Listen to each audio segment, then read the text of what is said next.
Hello everyone, welcome to Namdev academy YouTube channel.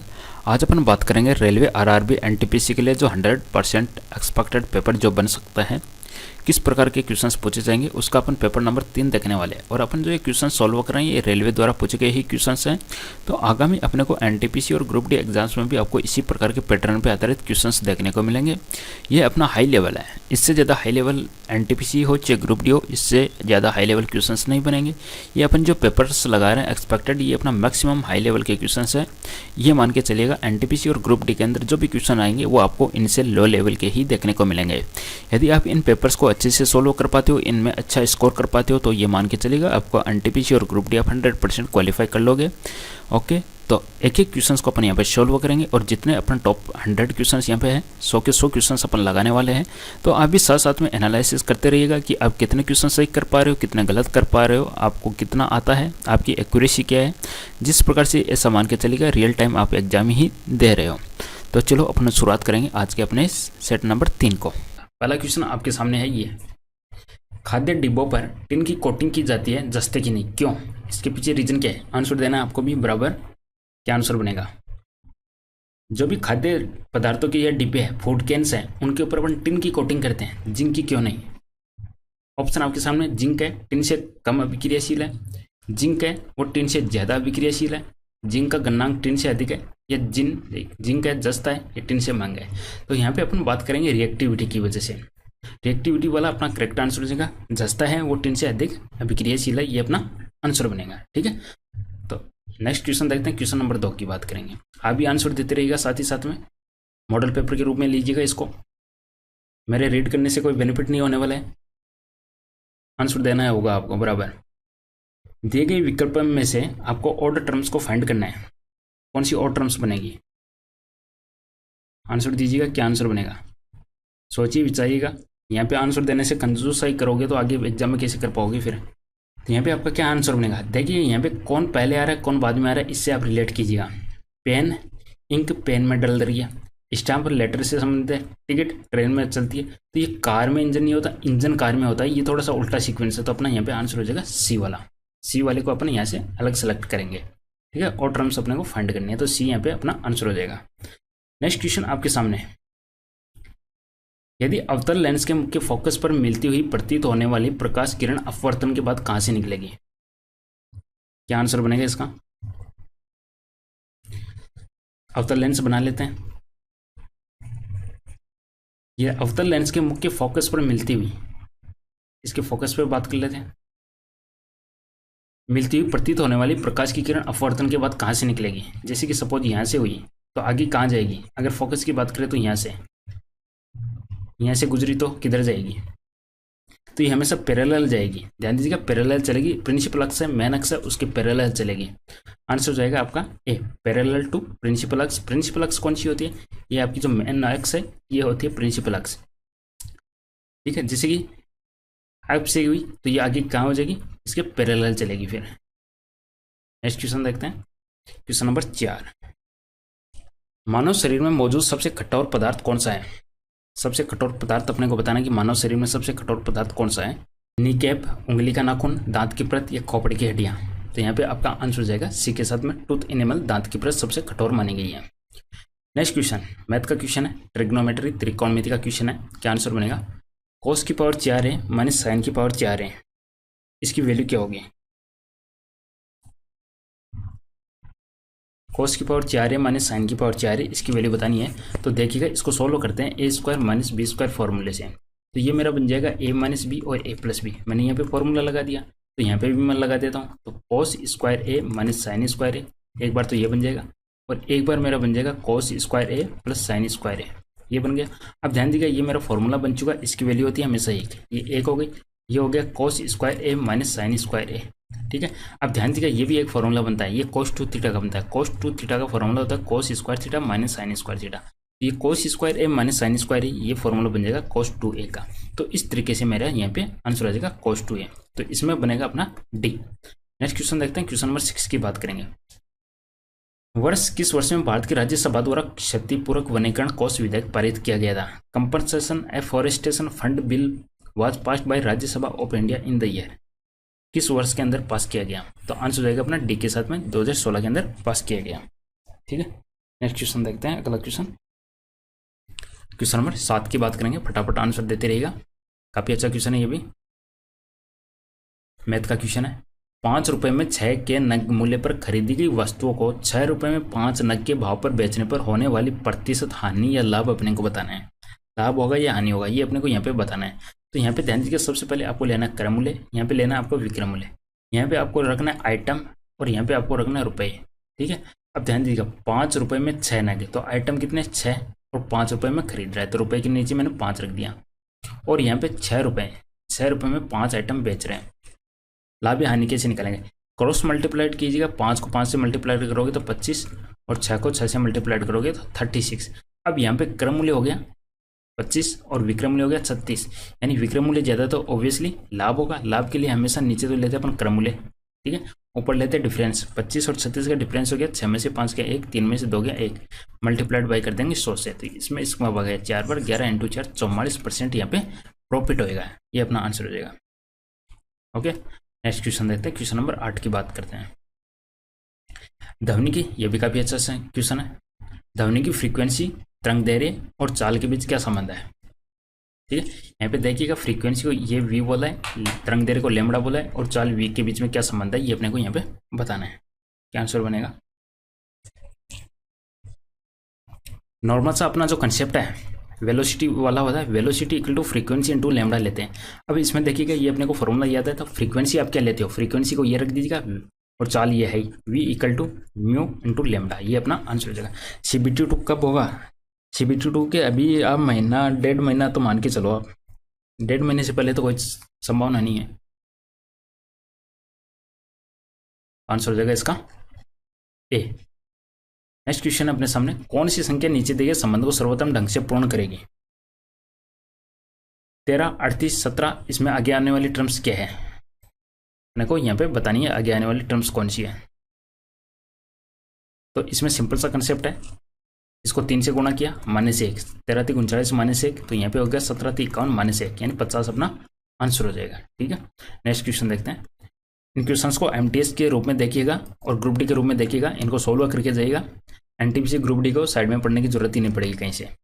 ये देखिएगा काफी अच्छा क्वेश्चन है। फिर से, नीचे दी गई आकृति में कितने वर्ग है, कितने स्क्वायर है, यहाँ पे नंबर ऑफ स्क्वायर्स अपने को बताना है। तो इसको किस तरीके से करेंगे अपन?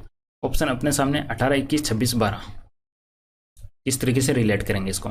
तो इसमें अपने को संख्या लिख लीजिएगा 1, 2, 3, 4, 5, तो इसके अंदर रोज कितनी होगी 5, कॉलम्स देखिएगा 1, 2, 3, कॉलम कितने हो गए इसके अंदर 3, तो ये क्या हो गया 5 × 3 की एक टेबल बन चुकी है। तो इसके अंदर अपन स्क्वायर कैसे निकालेंगे? तो सबसे पहले 5 × 3 रख लीजिएगा, ठीक है, फिर आपको प्लस करना है, इनमें से एक एक कम करते जाइएगा, 5 में से एक कम करोगे 4 और 3 में से एक कम करोगे 2, फिर से प्लस का लगा लीजिएगा, फिर से एक कम कर दीजिएगा, 4 में से एक कम किया आपने 3, 2 में से एक कम किया आपने 1, प्लस फिर से एक कम कर दीजिए, 3 में से एक कम करोगे तो आप 2 और 1 में से एक कम करोगे तो 0। ठीक है, तो आगे आने वाली टर्म्स भी आपकी 0 बनती जाएगी। 2 में से एक कम करोगे तो 1, 0 में से एक कम करोगे तो आगे आने वाले अपने को कोई मतलब नहीं है, जहाँ तक 0 आ रहा है वहीं पे छोड़ देना है। अब देखो ये हो गया 5 × 3 = 15, ये हो गया 4 × 2 = 8, ये हो गया 3 × 3, तो इनको जोड़ लेते हैं, 8 और 5 23, 23 और 3 26, तो यहाँ पे टोटल नंबर जो स्क्वायर बनने वाले हैं वो अपना आंसर हो जाएगा 26 यहाँ पे करेक्ट आंसर बनने वाला है। आंसर देख लेते हैं, सी करेक्ट आंसर हो जाएगा। तो इस तरीके से चाहे कितने भी कुछ भी बनाई हो, जैसे कि सपोज आपके सामने इसके अंदर वर्ग पूछ लें इस तरीके से सेम हो, तो आपको कर देना 1 का स्क्वायर + 2 का स्क्वायर, तो 1 + 4 यानी इसके अंदर टोटल स्क्वायर बनने वाले हैं वो 5 हो जाएंगे। और लेकिन इस तरीके से m × n रो हो तो उसको m × n, m-1, n-1 इस तरीके से करते हुए चलिएगा। नेक्स्ट क्वेश्चन देखते हैं। क्वेश्चन नंबर 11, इनमें से किस संख्या के सर्वाधिक भाजक है? सबसे ज्यादा डिविजिबल किसके हैं? सबसे ज्यादा फैक्टर्स किसके बनेंगे? 240, 156, 200, 172। तो यहाँ पे अपने को सबसे बड़ी संख्या 240 दिख रही है, तो अपन यहाँ से आंसर भी लगा सकते हैं 240, और उसके बाद में इसको सॉल्व करेंगे अपन दो की फैक्टर से डिवाइड करके, तब भी अपना आंसर यही आने वाला है। सिंपल सा क्वेश्चन है। नेक्स्ट क्वेश्चन नंबर 12 की बात करेंगे।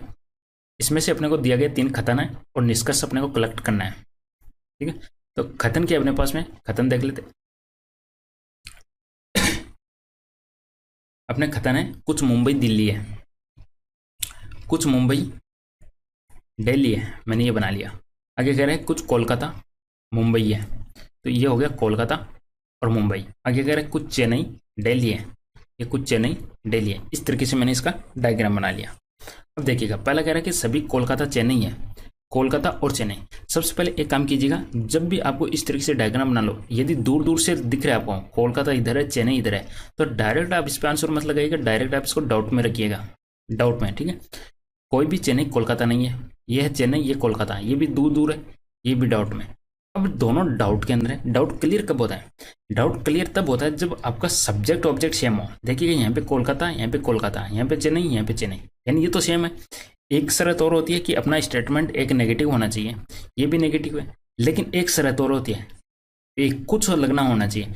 यहाँ पे है कोई नहीं है और यहाँ पे कह रहे हैं सभी, इस सभी की वजह से अपना पूरे दोनों के दोनों निदर में बदल जाएंगे, दोनों ही नहीं होंगे। ये डाउट अब अपना क्लियर हो जाएगा, यानी दोनों ही लागू नहीं होंगे। यहाँ पे यदि कुछ होता या कोई होता, कुछ या कोई, तब अपना जो ये जो आंसर किस में चला जाता, जब चला जाता इधर और में, या तो वन या दूसरा।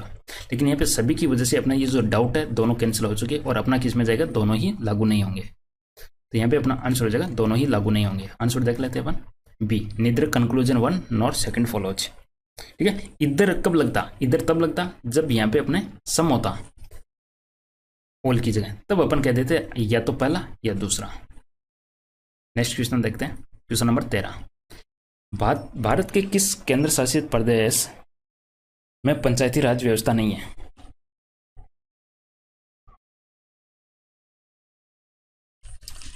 दिल्ली, दमन दीव, चंडीगढ़, दादरा नगर हवेली। आंसर हो जाएगा दिल्ली। नेक्स्ट क्वेश्चन है, यदि पीले को नीला, नीले को सफेद, सफेद को हरा, हरे को भूरा और भूरे को लाल कहा जाता है तो दूध का रंग कैसा होता है? क्या आंसर बनेगा? सिंपल सा क्वेश्चन, आंसर दीजिएगा। दूध का रंग कैसा होगा? पीले को नीला, नीले को सफेद, सफेद को हरा, हरे को भूरा और भूरे को लाल, तो दूध का रंग कैसा होता है? दूध का रंग होता है सफेद, लेकिन सफेद को क्या कह दिया इसने? हरा। आंसर हो जाएगा अपना बी के पास, B correct answer. Next question देखते हैं, क्वेश्चन नंबर 15। ए बी को 25% लाभ पर 300 में बेचता है, बी इसे 10% की हानि पर सी को बेचता है। इस सौदे में सी का क्रय मूल्य ए के क्रय मूल्य के कितने प्रतिशत के बराबर है? ये अपना आंसर बताना है। ए बी को बेच रहा है और बी सी को बेच रहा है, और अपने को बताना है कि सी का जो क्रय मूल्य है ए के क्रय मूल्य के कितने प्रतिशत के बराबर है। तो इसमें देखिएगा, ये कह रहा है कि ए बी को 25% लाभ पर 300 में बेचता है, यानी बी के पास में जो रेट आ रही है वो है 300, और बी इसे 10% की हानि पर सी को बेचता है। तो ये 10% की हानि पर बेचेगा तो 300 का 90%, ये हो जाएगा 2927, 270 में सी को बेच दिया। ए का कितना लेंगे? ए का आप मान लीजिएगा अक्स, अक्स मान लिया। ये कह रहा है कि 25% पर बेच रहा है, 125 अपन में 100, तब आ रहा है आपके पास में 300, यानी इसके पास सपोज एक्स है तो ये 25% पे बेच रहा है, यानी 300 में बेच रहा है। सोल्व कर लेते हैं, 25 5 125, 25 का गया 4, 5 का इसमें गया 6, यानी 6 चौक 24, ये हो जाएगा 240। अब अपने से क्वेश्चन क्या पूछा गया? सी का क्रय मूल्य ए के क्रय मूल्य के कितने प्रतिशत के बराबर है? तो सी का क्रय मूल्य कितना है? 270, ए का क्रय मूल्य कितना है? 240। ये 240 का कितना प्रतिशत है? तो 240 का x परसेंट मान लीजिएगा, 240 का x परसेंट के बराबर है। सोल्व कर लेते हैं, तो 0 से 0 कैंसिल, 3 का गया 8 3 24, 3 का गया 9 3 27 90, तो x इक्वल टू हो जाएगा अपने पास में 900 अपन में 8, 900 अपन में 8। ठीक है, इसको मैं 1 0 लगा दूं। 1 0 क्यों लगाया मैंने? क्योंकि 1000 बन गया, 1000 में इसका भाग चला जाता है इजीली 125 बार, तो 125 को 9 से गुणा करके फिर से आप ये 0 लगा दीजिएगा। 125 इंटू 9 अपन में 0 लगाओगे पॉइंट, तो आपका आंसर आ जाएगा 112.5 आने वाला है। सिंपल सी कैलकुलेशन है। नेक्स्ट क्वेश्चन, दक्षिण की ओर मुंह करके, दक्षिण की ओर मुंह करके राम ने चलना शुरू किया। ठीक है, आगे कह रहे हैं 30 मीटर चलने के बाद वो बाएं मुड़ा। यहाँ से 30 मीटर चला, बाएं मुड़ा, तो बाएं इधर मुड़ेगा, इधर मुड़ेगा, तो ऑब्वियसली बाएं इधर मुड़ेगा। यदि राइट, ये दक्षिण में जा रहा है, 30 मीटर चल लिया, फिर बाएं मुड़ा, और वह 25 मीटर चला, यहाँ पे 25 मीटर चला, फिर बाएं मुड़कर 30 मीटर चला, फिर से बाएं मुड़ा और 30 मीटर चला। अब वह प्रारंभिक स्थिति से कितनी दूर और किस दिशा में? ये प्रारंभिक स्थिति और इसकी ये प्रेजेंट स्थिति, तो ऑब्वियसली इधर होगा, और कितनी दूर होगा? 25 मीटर होगा, और किधर की डायरेक्शन में होगा? इधर, इधर बोले तो पूर्व, 25 मीटर पूर्व। आंसर हो जाएगा यहाँ पर डी। नेक्स्ट क्वेश्चन है, खानवा का युद्ध किस किस के बीच लड़ा गया था? हुमायूं नसरुद्दीन नसर शाह, हुमायूं शेरशाह सूरी, बाबर राणा या अकबर राणा संगा? सी आंसर हो जाएगा बाबर और राणा संगा। नेक्स्ट क्वेश्चन है, इनमें से बताना कि अक्स का मान क्या होगा, किस किस के बीच में हो सकता है? अक्स की वैल्यू किस किस के बीच में हो सकती है? अपने को दे रखा है 3/11, अक्स बटे 3 और 7/11। इस तरीके से इनके बीच में साइन दे रखे हैं। तो सबसे पहले अपन क्या करेंगे, इनके एलसीएम से गुणा कर देते हैं। 11 और 3 का एलसीएम होता है 33, सबको मैं 33 से मल्टीप्लाइड करूँ। इसको 33 से कर देता हूँ, इसको भी 33 से कर देता हूँ, इसको भी 33 से। तो 11 का इसमें गया 3, तो 3 3 9। यहाँ पे क्या हो जाएगा 11 अक्स, और यहाँ पे क्या हो जाएगा 7 3 21। अब फिर से मेरे को 11 का भाग दे दूँ मैं, क्योंकि मेरे को अक्स की वैल्यू चाहिए थी। 11 है, इसमें 11, इसमें 11, तो देखिएगा 21/11, यानी अप्रोक्सीमेट आपकी ये वैल्यू आएगी 2 के लगभग, 11 दूनी 22, और 9 में आप 11 का भाग दोगे तो ऑब्वियसली ये आ जाएगी 11 8 88, यानी 0.8 के समथिंग आएगी। अब यानी 0.8 0.9 के समथिंग आएगी, तो 0.8 से बड़ी और 2 से छोटी कौन सी होगी? तो देखो ये तो 2 तुक्के तो बराबर नहीं है, और 0.8 से ये छोटी हो गई, 2 से ये बड़ी हो गई, तो अपना आंसर हो जाएगा only D. D correct answer हो जाएगा यहाँ पे। नेक्स्ट क्वेश्चन देखते हैं, क्वेश्चन नंबर 19। पूर्णिमा के बाद अगले 14 दिनों में जहां चंद्रमा पतला होता है और अदृश्य हो जाता है उसे क्या कहा जाता है? पूर्णिमा के बाद अगले 14 दिनों में जहां चंद्रमा पतला हो जाता है और अदृश्य हो जाता है, गायब हो जाता है, उसे क्या कहते हैं? पतला होता जाता है और गायब हो जाता है, उसको बोलते हैं अपन चंद्रमा की क्षीण अवस्था, waning phase of the moon. Next question, अपनी जेब खर्च का 1/4वां हिस्सा चॉकलेट पे, 1/8वां हिस्सा पिज्जा पे खर्च करने के बाद एक लड़की के पास 40 रुपये शेष बचते हैं। अब इसके पास रिमाइंडर है वो है 40 रुपये। उसके पास कितनी राशि थी स्टार्टिंग में, उसके पास कितने रुपए थे? तो देखिएगा इन दोनों का जोड़ लेते अपन, कितना खर्चा हुआ, तो 1/4 प्लस 1/8 खर्चा हुआ, एलसीएम आ गया 8, यानी 2 + 1 ये हो गया 3/8। यानी यहाँ पे उसने जो खर्च किया वो कर दिया 3/8 रुपये खर्च कर दिए। इनिशियल में उसके पास 1 रुपया था, एक में से उसने 3/8 खर्च कर दिया, तो कितना बचा उसके पास? 5/8 बच गए। अब अपन तो कह रहे हैं 5/8 बच गए, क्वेश्चन कह रहा है 40 बच गए, तो अपन दोनों को बराबर कर ले, 5/8 = 40। तो ए की वैल्यू कितनी हो जाएगी? ए की वैल्यू हो जाएगी 40/5 × 8। 5 का इसमें गया 8 बार, 8 × 8 64 रुपये। इनिशियल में उसके पास थे 64 रुपये। बी करेक्ट आंसर हो जाएगा। नेक्स्ट क्वेश्चन है, भरतनाट्यम की उत्पत्ति किस राज्य में हुई थी? यहाँ पे बताना कि भरतनाट्यम की उत्पत्ति किस राज्य में हुई थी? गुजरात, तमिलनाडु, केरला, ओडिशा। आंसर हो जाएगा अपना बी, तमिलनाडु। नेक्स्ट क्वेश्चन है, 3 पुरुषों ने 14 महीने, 8 महीने और 7 महीने की साझेदारी में एक व्यवसाय में प्रवेश किया। ठीक है, यदि उनके लाभों का अनुपात यह है तो निवेश का अनुपात क्या होगा? ये क्वेश्चन है। ये इनका टाइम दे रखा है और इनका ये प्रॉफिट दे रखा है, तो इनके निवेश का अनुपात पूछा गया है कि उन्होंने क्या इनपुट दिया था, कितने रुपए उन्होंने लगाए थे। तो इसमें अपन नॉर्मल क्या करते हैं, समय को रुपए से मल्टीप्लाई करते हैं और प्रॉफिट के रूप में अपन बांट देते हैं, यही करते हैं। यहाँ पे भी ये करना है। तो यहाँ पे क्या करोगे आप, 14 महीने, सपोज कीजिएगा कि 14 महीने, 8 महीने और 7 महीने, ये तो है इनका टाइम, और इन्होंने सपोज कीजिएगा कि इनका इन्वेस्ट है, अक्स है, सभी का अक्स व जेड मान सकते हो आप। या इसमें आप डायरेक्ट एक काम कीजिएगा, जैसे अपन क्या करते हैं, रुपए into time equal to profit, इस तरीके से लेते हैं। तो यहाँ पे अपने को रुपए निकालना है, तो रुपए बराबर क्या करेंगे अपन, प्रॉफिट में टाइम का भाग दे दे। ठीक है, इसी तरीके से तो रेशियो निकालते हैं, प्रॉफिट में टाइम का भाग दे दे। प्रॉफिट क्या है, 5 7 8, और इनका टाइम कितना है, 14 8 7, भाग दे लीजिएगा 14 8 और 7। एलसीएम कितना आएगा, 14 8 7 का एलसीएम आएगा 56। 56 से सबको मल्टीप्लाइड करते हैं, इसको 56 से, इसको भी 56 से, इसको भी 56 से। 14 का इसमें गया 4 बार, तो 5 हो गए 20। 8 का इसमें गया 7 बार, 7 × 7 49। 7 का इसमें गया 8 बार, 8 × 8 64। 20 49 64 अपना आंसर हो जाएगा। नेक्स्ट क्वेश्चन देखते हैं, क्वेश्चन नंबर 23। इनमें से किस खेल को पहली बार 1990 में एशियाई खेलों में शामिल किया गया था? Triathlon, kabaddi, snooker, power lifting. तो आंसर हो जाएगा यहाँ पे बी, कबड्डी। हवा से कांच के प्रिज्म में प्रवेश करने वाली प्रकाश की किरण किस प्रकार झुकेगी। विरल माध्यम से सघन माध्यम में जाने पर क्या प्रभाव पड़ता है, वही अपने को यहाँ पे बताना है। कांच से प्रिज्म में जा रही है हवा से, ये हवा है और यहाँ पे ये डार्क है यानी ये सघन माध्यम है, ये अपना नॉर्मल होता है यानी अभिलंब होता है, ये आपतित किरण है। यहाँ पे जाने के बाद क्या होगा, ये इधर जाएगी, इधर जाएगी या इधर जाएगी।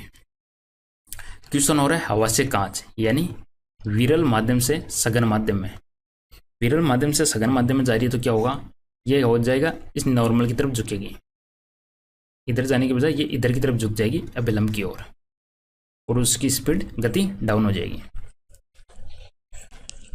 नेक्स्ट क्वेश्चन है, इसमें सिंपल सा क्वेश्चन है, इसके मार रहा हूँ, सॉल्व कर लीजिएगा, काफ़ी सिंपल क्वेश्चन है। नेक्स्ट क्वेश्चन देखते हैं, क्वेश्चन नंबर 26। इसमें अपने को लॉजिक ढूंढना है, क्या लॉजिक बनेगा। 28, 60, 90, 117 आगे आने वाली टर्म्स क्या होगी। तो इसमें अपन डिफरेंस करके देखते हैं। देखें 28 और 60 कितने का डिफरेंस बनेगा, 30 यानी 32 का बन चुका। इसके बाद में 30 का, इसके बाद में ये हो गया 27 का। आगे आने वाला डिफरेंस कितने का बनेगा, तो अपन फिर से डिफरेंस निकालते, देखो ये 2 का, ये 3 का, तो आगे आने वाला डिफरेंस 4 का बनना चाहिए। 27 में से 4 के 23, 23 का डिफरेंस, तो 117 और 23 कितने हो जाएगा, 140। ये अपना आंसर हो जाएगा। तो इसमें डिफरेंस का डिफरेंस निकाला गया है। नेक्स्ट क्वेश्चन देखते हैं, निम्न में से कौन सा साबुन का एक सह उत्पाद है। Which of the following is the by product of soap. Isoprene, ethylene glycol, butane या ग्लिसरीन। साबुन का पूछा गया, को प्रोडक्ट पूछा गया, बाई प्रोडक्ट पूछा गया, तो आंसर हो जाएगा डी, ग्लिसरॉल। नेक्स्ट क्वेश्चन, विकल्पों में से डिफरेंट को कलेक्ट करना है। 885, 695, 395, 489, इनमें से असंगत को चुनना है। ठीक है, तो सबके लास्ट डिजिट में 5 दिख रहा है, तो यहाँ पे अपना आंसर हो जाएगा 489। सी। बनारस हिंदू विश्वविद्यालय किस राज्य में स्थित है। झारखंड, बिहार, यूपी, उत्तरांचल। बनारस हिंदू यूनिवर्सिटी किस राज्य में स्थित है, तो यहाँ पे अपना आंसर हो जाएगा सी के साथ में यूपी। निम्न में से कौन सा विटामिन के की कमी के कारण होता है। के की कमी के कारण कौन सा होता है, रक्त का थक्का जमना, डिम की अपरिपक्वता, क्या बनेगा, विटामिन के। विटामिन के की वजह से क्या होता है, रक्त का थक्का नहीं जमता, तो यहाँ पे आपका आंसर हो जाएगा पहला, failure of clotting of blood, ये अपना आंसर हो जाएगा। क्वेश्चन नंबर 31 की बात करेंगे, सीरीज को पूरा करना है अपने को। 5, 4, 6, 15, 56 आगे आने वाली टर्म्स क्या बनेंगी। आगे क्या आएगा, 5, 4, 6, 15, 56 लगाइएगा लॉजिक, क्या लॉजिक लगाओगे इसमें, जोड़ बाकी गुणा भाग लगा के बताइएगा आंसर क्या बनने वाला है। तो इसमें काफ़ी अच्छा कंसेप्ट लग रहा है, गुणा 1 माइनस 1, यहाँ पे गुणा 2 माइनस 2, गुणा 3 माइनस 3, यहाँ पे गुणा 4 माइनस 4, तो यहाँ पे हो जाएगा गुणा 5 माइनस 5। ये कंसेप्ट यहाँ पे लगाया गया है। तो 5 को 5 से किया, 1 4, 4 दूनी 8 में से 2 6, 36 18 में से 3 15, 15 4 60 में से 4 के 5, तो यहाँ पे 56 को 5 से गुणा कर लेंगे। 56 जो 30 आ रहा है, यानी 30 में से 5 घटाऊंगा तो ऑब्वियसली लास्ट डिजिट मेरे पास 5 आने वाले, सब में अलग अलग है, तो मैं इसको आंसर लगाऊंगा। ठीक है, नेक्स्ट क्वेश्चन देखते हैं, क्वेश्चन नंबर 32 बी यहाँ पे आंसर हो जाएगा। इस सीरीज को पूरा करना है, इसमें क्या आने वाला है, 31, 29, 24, 22, 17, क्या आंसर बनने वाला है। यहाँ पे क्या लॉजिक लगेगा, यहाँ पे डिफरेंस देखिएगा 2 का, यहाँ पे 5 का, फिर से 2 का, फिर से 5 का, तो फिर से 2 का, 17 में से 2 के 15 अपना आंसर हो जाएगा।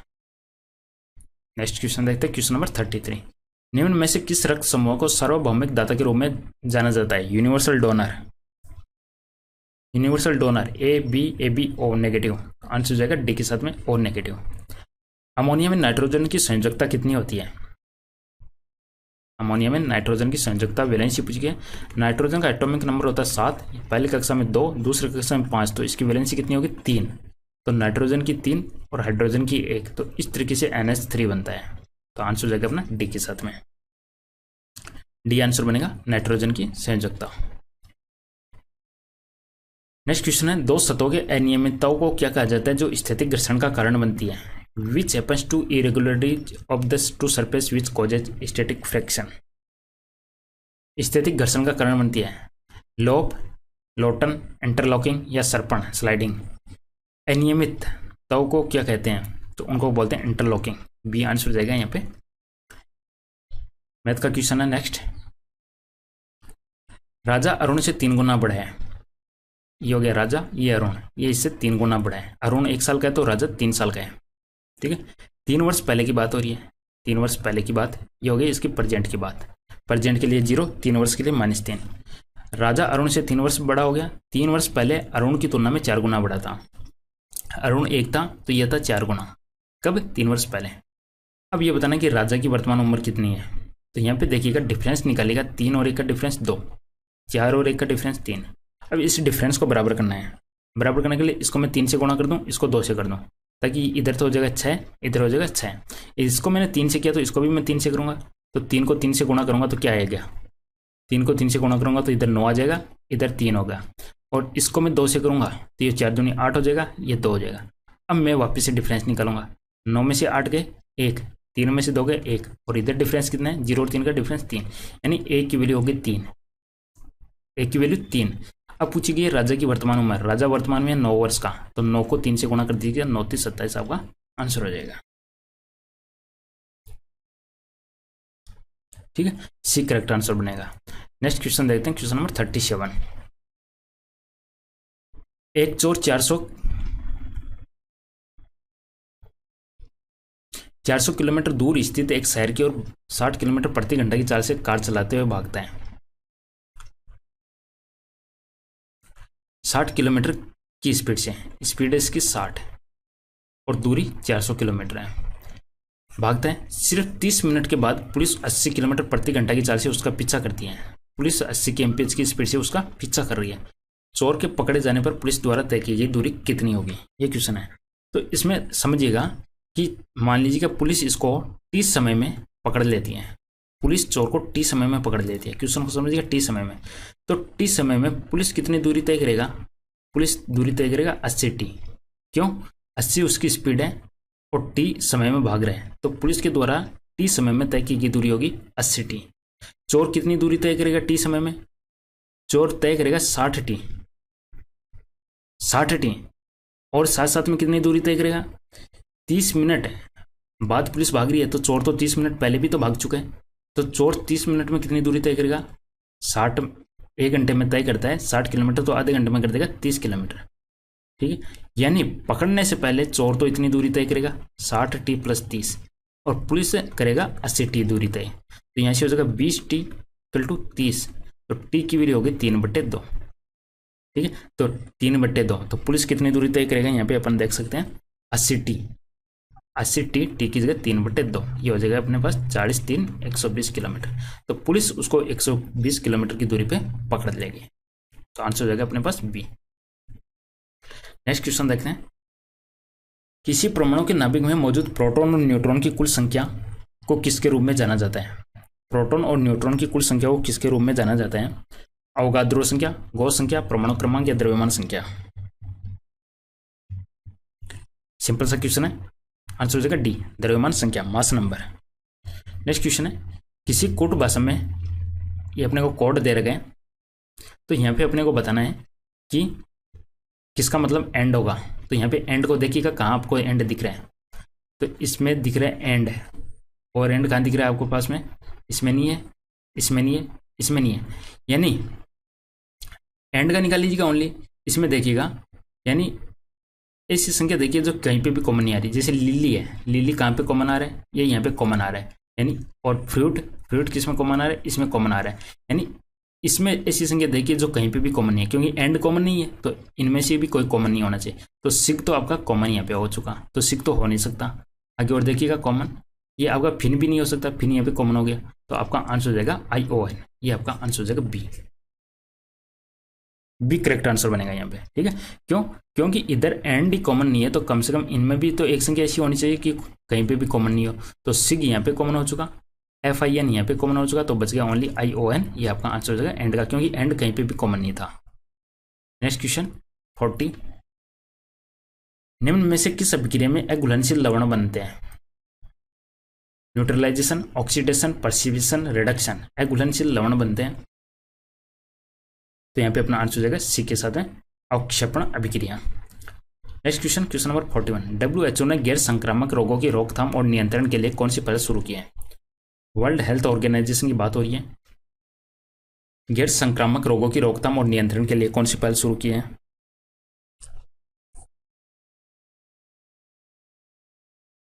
यहाँ पे आपका आंसर हो जाएगा सी के साथ में, be healthy be mobile. Be healthy be mobile. Question number 42।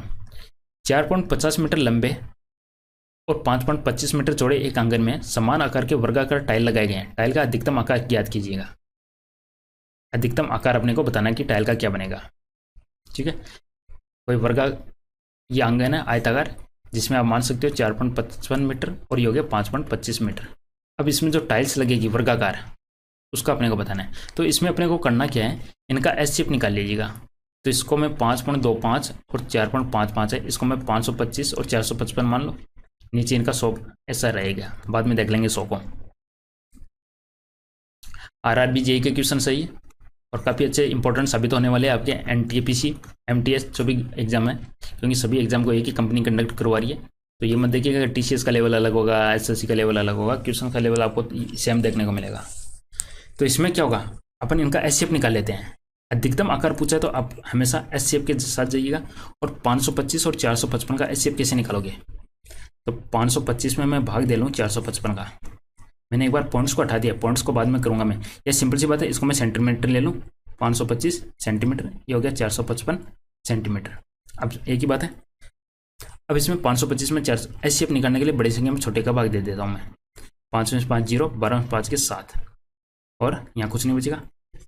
फिर से मैं यहाँ 455 ले लेता हूँ, ये जाएगा 7 को 42, 6 बार गया 5 3। अब यहाँ पे ये 70 रख लेता हूँ मैं, 70 यानी पूरा पूरा भाग चला जाएगा। तो मेरा एस शेप कितना हो गया 35, तो 35 सेंटीमीटर हो जाएगी साइज।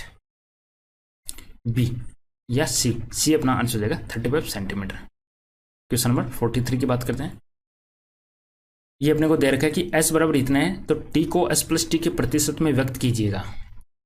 एस की वैल्यू ये दे रखी है, टी को अपने को प्रेजेंट करना है एस प्लस टी के परसेंट के रूप में। इस लाइन का मतलब क्या है, इस लाइन का मतलब है आपको टी को प्रेजेंट करना है एस प्लस टी के रेस्पेक्ट में। ये आपका आंसर है, ये आपको निकालना है, टी बटे एस प्लस टी इंटू 100 आपको निकालना है। ठीक है, अब देखिएगा, टी को मैं टी रहने दो, एस की जगह वैल्यू रख दूं मैं 3t बटा 2 प्लस टी की जगह टी रख दिया इंटू 100। तो नीचे क्या हो जाएगा 2t, 2 इंटू 3 5t बटा 2, टी बटे 5t बटे 2 मल्टीप्लाइड बाई 100। ये 2 मेरा ऊपर चला जाएगा, ये हो जाएगा 2t बटे 5t गुणा 100। टी से टी कैंसिल, 5 का इसमें भाग गया 20 बार, 20 इंटू 2 40% अपना आंसर हो जाएगा। ठीक है, तो यहाँ पे आपको इसकी वैल्यू निकालनी है कुल मिला के। नेक्स्ट क्वेश्चन देखते हैं, क्वेश्चन नंबर 44। वायवीय श्वसन क्या है? एरोबिक रेस्पिरेशन क्या है? गलफड़ों के माध्यम से श्वसन, त्वचा के माध्यम से श्वसन, या आणविक ऑक्सीजन के बिना श्वसन, ऑक्सीजन की उपस्थिति में श्वसन। गलफड़े गिल्स मछली के अंदर होता है, तो एयर की तो बात ही नहीं हो रही इसमें। त्वचा के माध्यम से, ऑक्सीजन की उपस्थिति में। ह्यूमंस किसके अंदर श्वसन करते हैं? लंग्स, फेफड़ों के द्वारा। तो आंसर हो जाएगा यहाँ पे डी। काफी सिंपल क्वेश्चन है, डी आंसर हो जाएगा। नेक्स्ट क्वेश्चन है, निम्न में से किसमें सर्वाधिक मात्रा में साइट्रिक एसिड प्रेजेंट होता है? नींबू, केला, आम या अंगूर। साइट्रिक एसिड किसके अंदर सबसे ज्यादा प्रेजेंट होता है? खट्टे फलों के अंदर, विटामिन सी। यहाँ पे आपका आंसर हो जाएगा नींबू के साथ में लेमन। नेक्स्ट क्वेश्चन, इसको सोल्व करना है। इसमें आपको नेक्स्ट टर्म नहीं बतानी, इनका आपको सम बताना है। यहाँ पे एलसीएम हो गया 16, ये हो जाएगा 16 प्लस 8 प्लस 4 प्लस 2 प्लस 1। तो इनको सोल्व करेंगे, अपने पास आंसर आ जाएगा। ठीक है, काफी सिंपल है, कर लोगे इसको।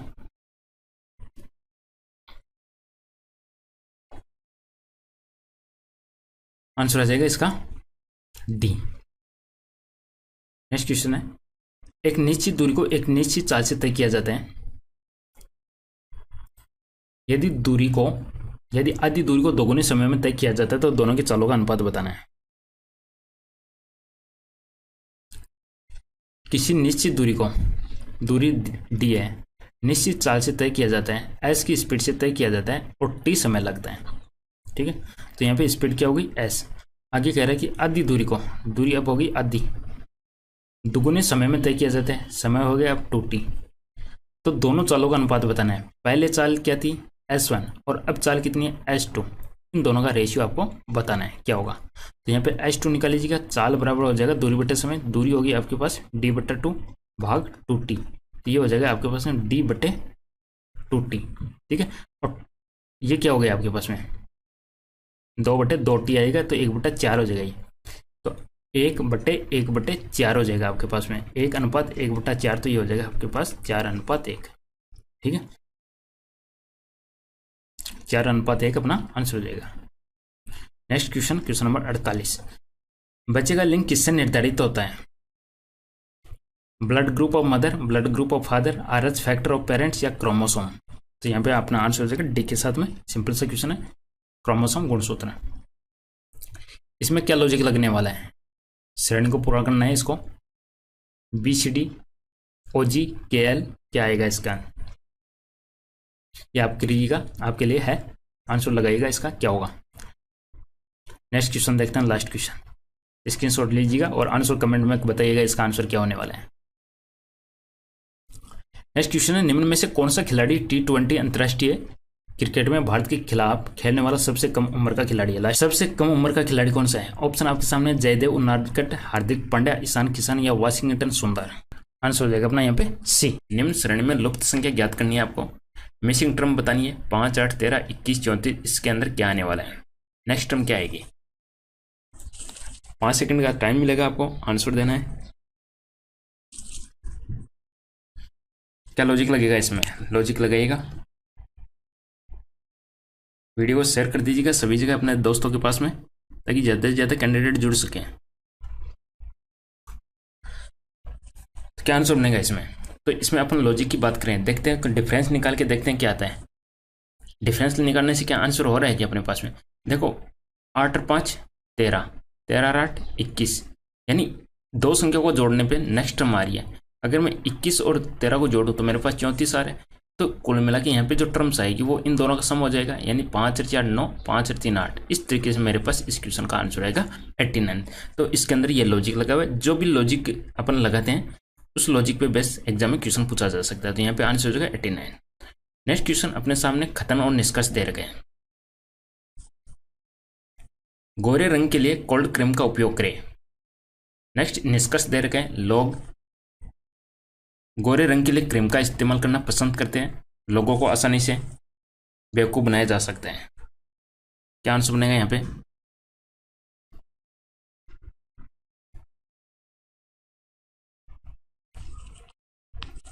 बताइएगा क्या आंसर बनेगा। क्या दोनों फॉलो करते हैं, या दोनों ही नहीं करते, या कोई एक फॉलो कर रहा है, दिमाग लगाइएगा अपना। पहला कह रहे हैं लोग गोरे रंग के लिए क्रीम का इस्तेमाल करना पसंद करते हैं, क्या इसमें पसंद की बात की गई है क्या? गोरे रंग के लिए कोल्ड क्रीम का उपयोग करें, ये एक एडवर्टाइजमेंट दिया गया है। आगे कह रहे हैं कि लोगों को आसानी से बेवकूफ़ बनाया जा सकता है, क्या इन दोनों में से कोई यहाँ पे इस कथन के अंदर अपने को खुद को नहीं सोचना है, बस ओनली इस कथन में देखना कि क्या इसमें कहा गया है क्या। तो कहीं पे भी पसंद की, नापसंद की, या लोगों को बेवकूफ़ बनाने की कोई भी कहीं पे भी बात हो रही है क्या? नहीं, इसमें कोई पसंद की बात हो रही है, नहीं इसमें कोई बेवकूफ़ बनाने की बात हो रही है, यानी दोनों ही इसके अंदर लागू नहीं होंगे। अपन आंसर देख लेते हैं, आंसर क्या आएगा, दोनों ही लागू नहीं होंगे, निष्कर्ष C, none of the conclusion follow. Next question की बात करेंगे, क्वेश्चन नंबर 53। इसका दोस्तों आप स्क्रीनशॉट लीजिएगा, कोशिश की थी बहुत, इसका कंसेप्ट नहीं निकल के आया कि इसमें क्या लॉजिक लगा है। आप लोगों को यदि इसका लॉजिक देखने को मिले तो कमेंट बॉक्स में जरूर बताइएगा कि इसमें ये लॉजिक लगा है। क्वेश्चन नंबर 53 का आप स्क्रीनशॉट लीजिएगा, और इसका आंसर क्या है रेलवे की तरफ से वो भी देख सकते हो आप। इसमें आंसर माना गया PF, और इसका लॉजिक आप कमेंट करके जरूर बताइएगा कि क्या लॉजिक होगा। क्वेश्चन नंबर 54 की बात करते हैं। इसमें देखिएगा 3 और 6 ओम के प्रतिरोध का परिणामी प्रतिरोध क्या होगा। 3 ओम का अपने पास में रेजिस्टेंस है और एक 6 ओम का रेजिस्टेंस है, इनका सीक्वेंस में जोड़ा गया है, तो इसका इक्विवेलेंट रेजिस्टेंस क्या बनने वाला है। काफ़ी सिंपल सा क्वेश्चन है, 2 ही सेकंड में आंसर दीजिएगा। Very good morning to all of you.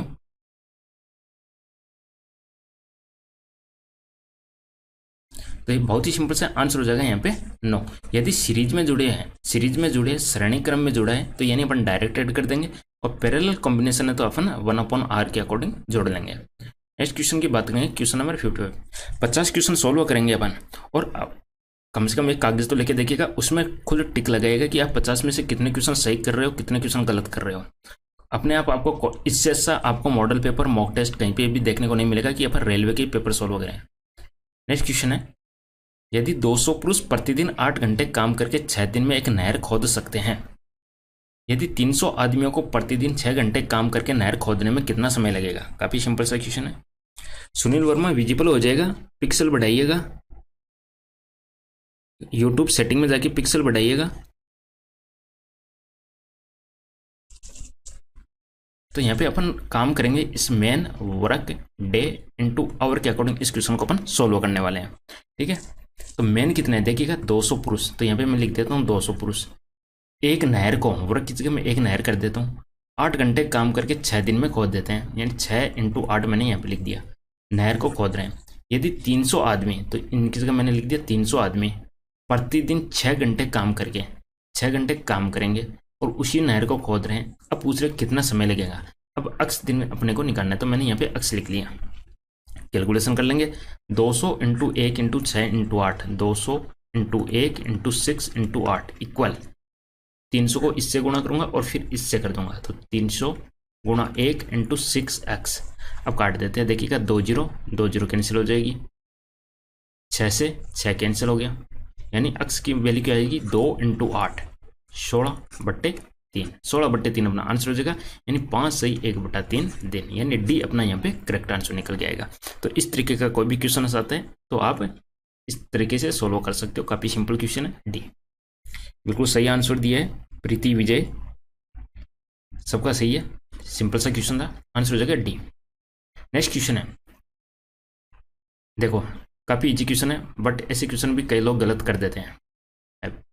एक बिजली संयंत्र पावर प्लांट जहां बिजली बनाने के लिए टरबाइन को चलाने हेतु भाप बनाने के लिए आवश्यक ऊष्मा जलते हुए ईंधन से प्राप्त की जाती है, उसे किस प्रकार का पावर प्लांट कहते हैं? राम सिंह स्पेशल चल रहे फिजिक्स केमिस्ट्री का, आप उसको देखिएगा, जेई CBT 2 NTPC के नाम से चल रहे हैं, फिजिक्स के अलग से चल रहे हैं, केमिस्ट्री के अलग से चल रहे हैं, न्यूमेरिकल उन्हीं के अंदर सोल्व कर रहे हैं जो मिल रहे हैं अपने को। काफी सिंपल क्वेश्चन है। यहाँ पे क्या आएगा क्वेश्चन नंबर 56 में, अगर अपने को हीट है किसी कोयले को या किसी फ्यूल को जलाने के बाद में उससे जो भी ऊष्मा उत्पन्न होती है उसके द्वारा यदि अपन बिजली पैदा करते हैं तो वो कौन सा पावर प्लांट कहलाता है? बिल्कुल बहुत ही सिंपल सा क्वेश्चन है, आंसर हो जाएगा थर्मल। और इंडिया के अंदर सबसे ज्यादा बिजली इसी से उत्पन्न की जाती है। क्वेश्चन आ सकता है कि इंडिया के अंदर सबसे ज्यादा बिजली उत्पादन किस प्लांट के द्वारा की जाती है, तो आपको बताना है थर्मल में कोयले का दहन होता है। देखिएगा इस कैंडिडेट ने कितना सिंपल क्वेश्चन को गलत किया है, तो आंसर हो जाएगा आपका डी। नेक्स्ट क्वेश्चन देखते हैं, क्वेश्चन नंबर 57 की बात करेंगे। कोई पदार्थ जो अभिक्रिया में भाग लिए बिना अभिक्रिया की गति को बढ़ा देता है उसे क्या कहते हैं? कोई पदार्थ जो अभिक्रिया में भाग लिए बिना अभिक्रिया की गति को बढ़ा देते हैं उसे क्या कहा जाता है? ऑप्शन अपने सामने, अभिकारक, प्रावरोधक, उत्प्रेरक या उत्पाद। काफी सिंपल सा क्वेश्चन है, आई थिंक सब सही कर पाएंगे इस क्वेश्चन को,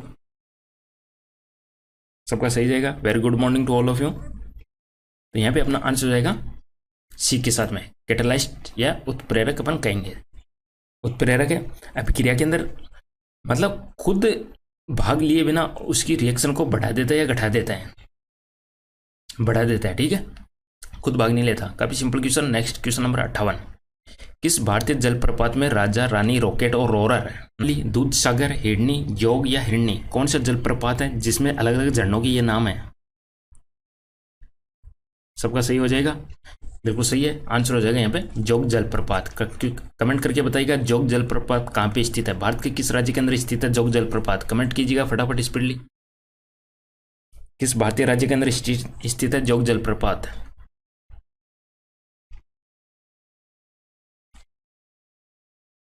नेक्स्ट देखते हैं क्वेश्चन नंबर 59, एक आयत का परिमाप 18 इकाई भुजा वाले एक वर्ग के परिमाप, बिल्कुल सही आंसर दिया दीपक कुमार, कर्नाटक के अंदर स्थित है जोग जलप्रपात। एक आयत का परिमाप 18 इकाई भुजा वाले एक वर्ग के परिमाप से दुगुना है। आपके पास में एक तो आयत है और एक आपके सामने वर्ग है, ठीक है, इस वर्ग की साइड 18 दे दी। अब इसका जो पेरीमीटर है वो इसके पेरीमीटर का डबल है। इसका पेरीमीटर कितना हो जाएगा? 18 18 18, यानी 72 हो गया। इसका पेरीमीटर हो गया 72, 18 चौक 72 हो गया। इसका पेरीमीटर कितना हो जाएगा? इसका डबल। क्वेश्चन कह रहा है कि एक आयत का परिमाप 18 इकाई भुजा वाले एक वृत्त के परिमाप से दुगुना है, तो इसका परिमाप हो गया, इसका डबल कर दूं मैं, 2 दूनी 4, 7 दूनी 14, ठीक है, यानी इसकी चारों भुजाओं का योग आ चुका अपने पास 144। आगे क्वेश्चन कह रहा है कि यदि आयत की चौड़ाई 45 है, यानी इस आयत की ये चौड़ाई 45 है, ये भी 45 है, तो अपन निकाल लेते हैं। अगर 45 45 90 हो गई तो इसकी मैं लंबाई निकाल लूँ, इसमें से मैं 90 घटा दूँ पेरीमीटर में से, तो 4 14 में से 9 गए 5 54, 54 का मैं आधा आधा कर दूँ ताकि ये 27 होगी, ये 27 होगी, सही है। तो इसका क्षेत्रफल अपने को ज्ञात करना है। आयत का अपने पास लंबाई चौड़ाई आ गई, क्षेत्रफल निकालेंगे लंबाई गुणा चौड़ाई से, यानी 45 गुणा 27 से अपने पास आंसर आ जाएगा। इसमें देखिएगा लास्ट डिजिट 7 है, लास्ट डिजिट 5 है, तो 7 पंजे 35, 5 आना चाहिए। इसमें देखिएगा लास्ट 0 है, इसमें 2 है, इसमें 0 है, इसमें 5 है, तो अपना यही आंसर हो जाएगा। अपन पूरी कैलकुलेशन नहीं करेंगे, ठीक है, ये अपना आंसर हो जाएगा। नेक्स्ट क्वेश्चन देखते हैं, क्वेश्चन नंबर 60। इसमें बताना है कि आपको क्या लॉजिक लगेगा, क्या आंसर आने वाला है। इस तरीके से अपने को पैटर्न दे रखा है और यहाँ से अपने से पूछा कि इसकी वैल्यू क्या होगी।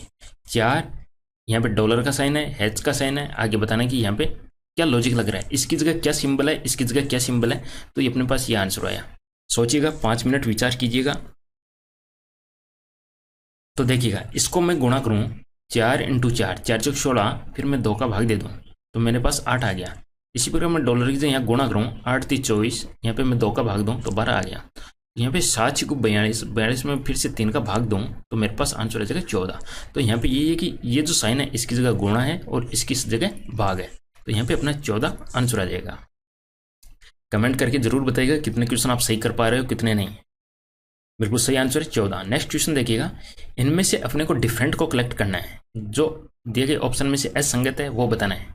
ABCD में से क्या आंसर बनेगा। काफी सिंपल सा क्वेश्चन, आंसर दीजिएगा फटाफट, 5 सेकंड का टाइम है आपके साथ।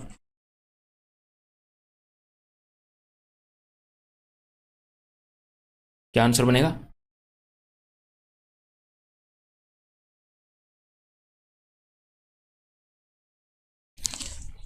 सी यहाँ पे करेक्ट आंसर बनेगा, बिल्कुल सही आंसर है सी। इसके पीछे का रीजन क्या है, क्योंकि इसके अंदर जितनी भी साइड्स है सभी समान साइड्स हैं, यानी सेम साइड्स है।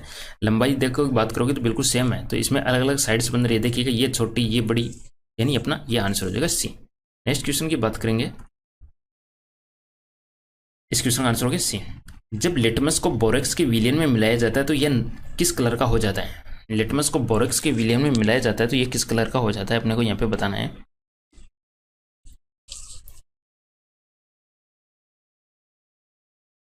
यहाँ पे अपना आंसर हो जाएगा सी के साथ में ब्लू, नीला।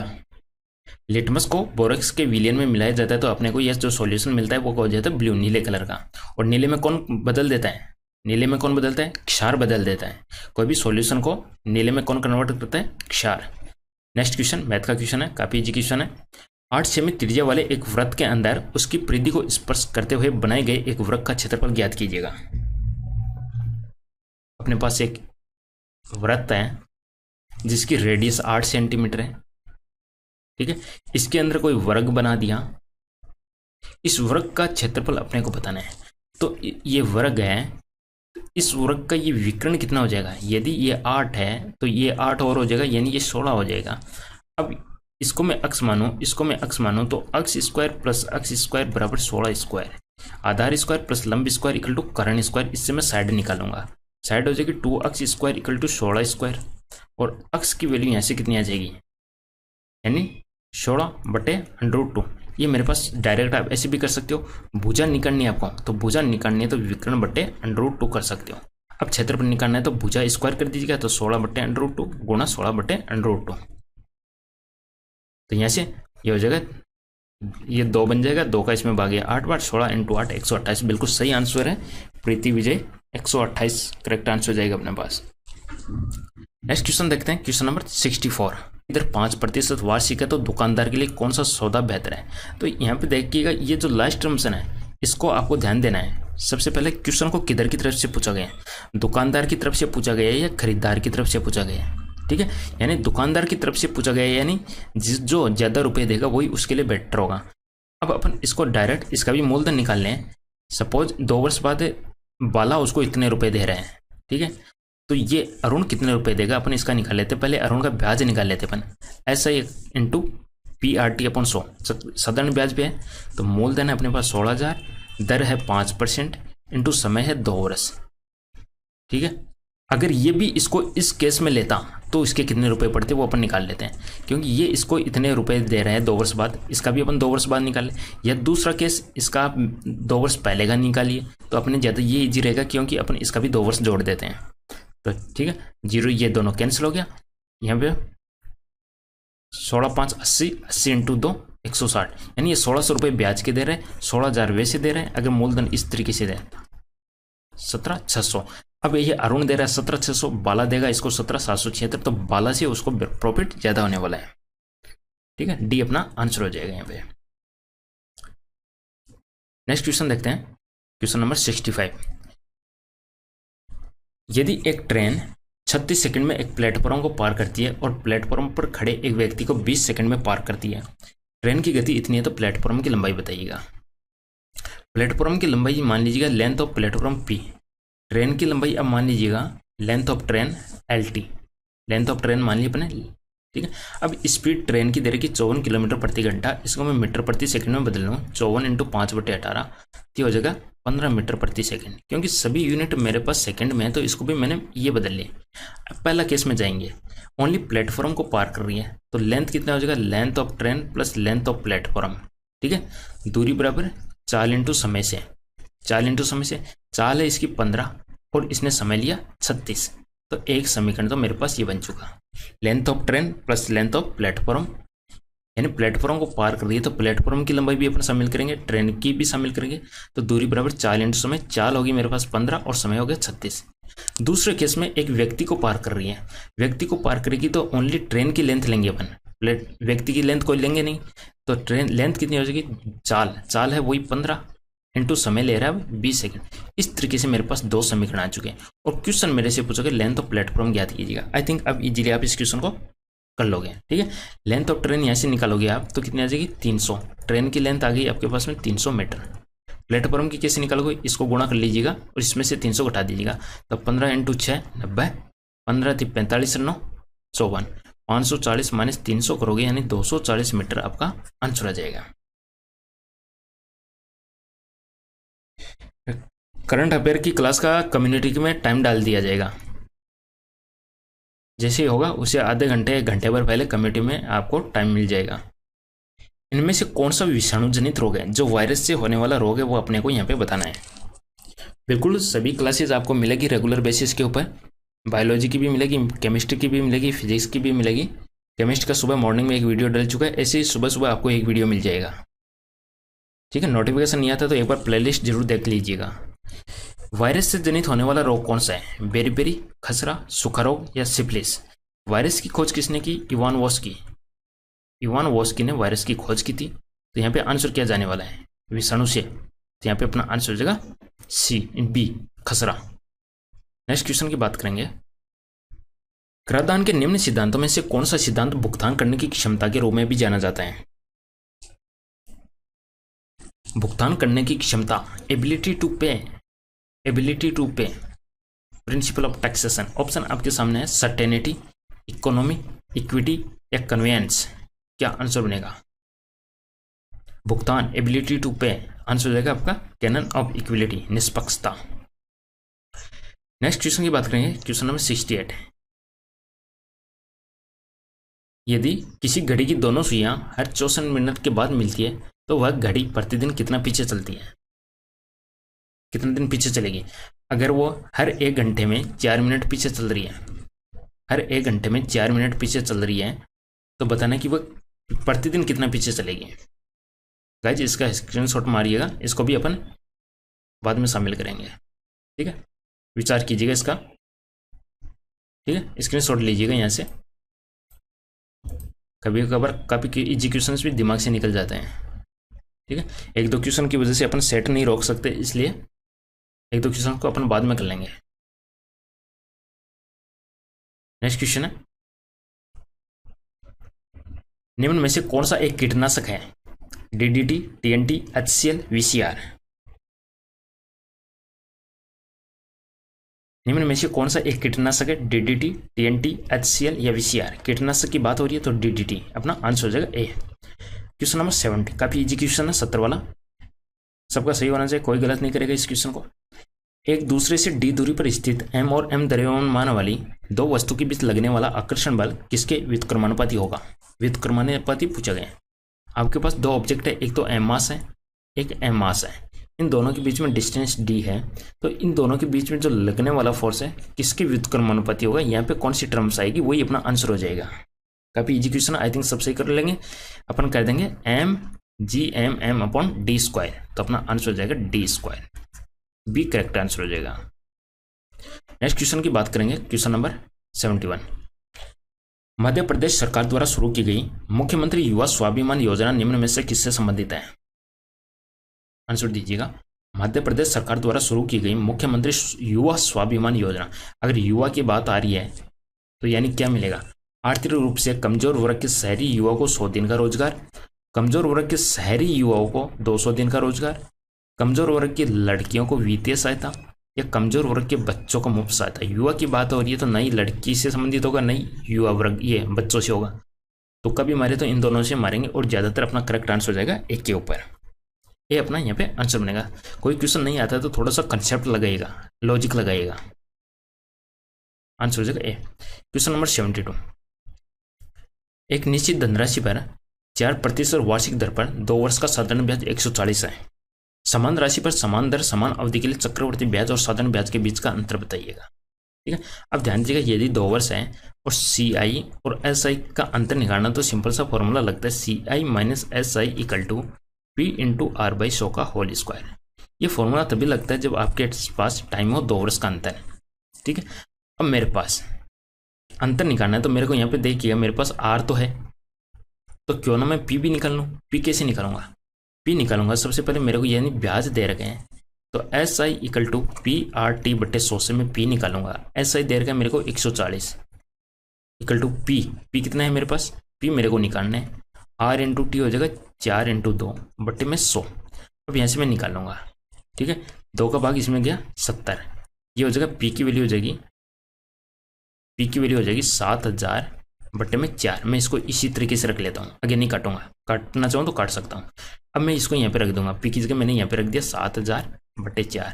R स्क्वायर, R की जगह हो जाएगा 4 इंटू 4/100 इंटू 100। अब इजी हो जाएगा कैलकुलेशन, 100 से 2 जीरो कैंसिल, 1 जीरो से 1 जीरो कैंसिल, 4 से 4 कैंसिल, 7 चौक 28/10, यानी मेरे पास आंसर हो जाएगा 2.8।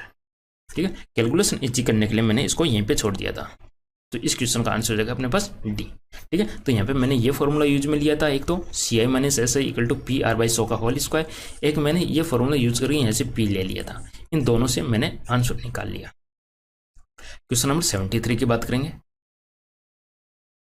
बताइएगा। आई थिंक इसका सभी आंसर दे दोगे, काफी इजी क्वेश्चन है। LCM और HCF बताना है आपको क्या होगा, कैसे निकालोगे।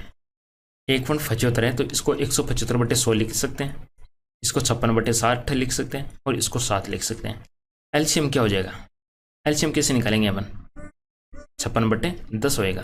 ठीक है, तो इसमें LCM निकालना है तो ऊपर वाली संख्या LCM कैसे निकालेंगे, 175, 56 और 7 का LCM लेना है आपको, और नीचे आपको क्या करना है 100, 10, A का HCF लेना है। तो इससे तो आपके पास आएगा LCM। HCF कैसे निकालना है, यानी ऊपर वाली संख्या है 175, 56 और 7, इसका तो आपको HCF लेना है, और नीचे आपके पास संख्या है 100, 10, 1, इसका आपको LCM लेना है। ठीक है, तो इस तरीके से दोनों आप कर लीजिएगा, काफी इजी क्वेश्चन पड़ेगा। यहाँ से कैलकुलेशन है, कैलकुलेशन इसके मार दो, आई थिंक इजीली कर लोगे, कंसेप्ट आपके समझ में आ जाना चाहिए। नेक्स्ट क्वेश्चन है, लेकिन नीचे आप जो 100, 10 ले रहे हैं उनको भी इसमें भाग दे दीजिएगा फिर। नेक्स्ट क्वेश्चन है क्वेश्चन नंबर 74, ये भी बताइएगा, काफी इजी सा क्वेश्चन है, सबका सही होना चाहिए, कोई गलत नहीं करेगा।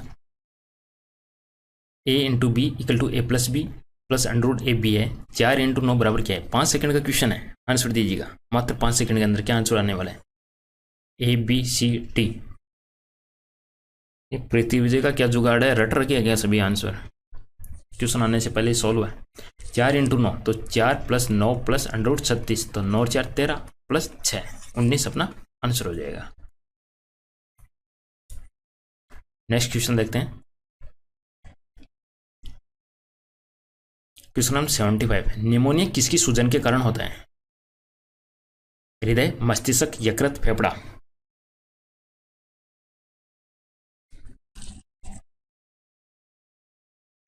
निमोनिया। बिल्कुल सही आंसर है। आपने नाम सुना होगा, एक बर्फ के अंदर एक आर्मी जवान दब गया था 2-3 साल पहले, जिसका नाम था हनुमान थप्पा।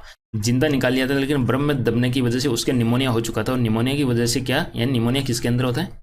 लंग्स, फेफड़े। तो एक क्वेश्चन ये भी आया हुआ है कि उस आर्मी जवान का नाम आपको पता होना चाहिए, हनुमान थप्पा।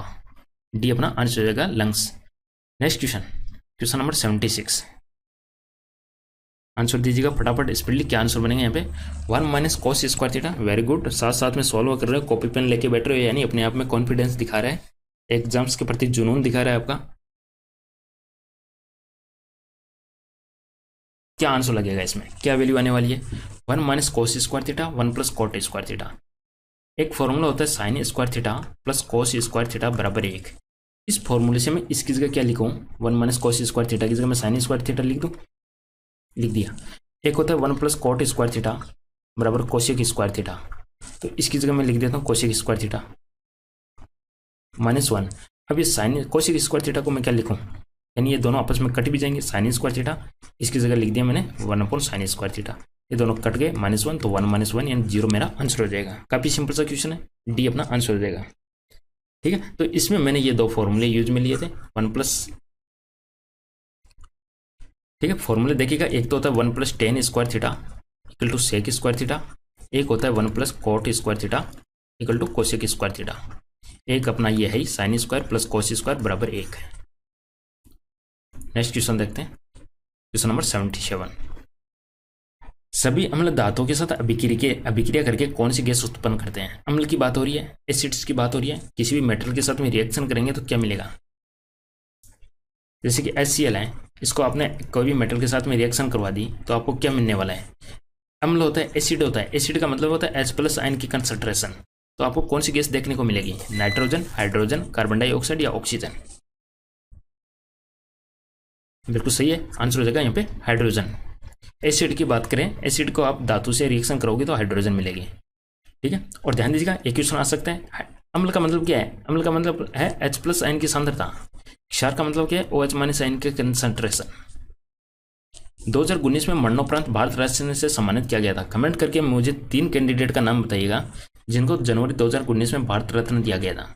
एक तो प्रणब मुखर्जी थे, एक नानाजी देशमुख थे, एक नाम और था। 3 कैंडिडेट को दिया गया था, तीसरा नाम कमेंट करके बताइएगा कौन थे वो। देखते हैं किसका आंसर सही आता है। 3 कैंडिडेट को भारत रत्न दिया गया था, एक प्रणब मुखर्जी, एक नानाजी देशमुख, तीसरा नाम कौन था? प्रणब मुखर्जी तो जिंदा है अभी, प्रीति विजय, मरणोपरांत की बात हो रही है।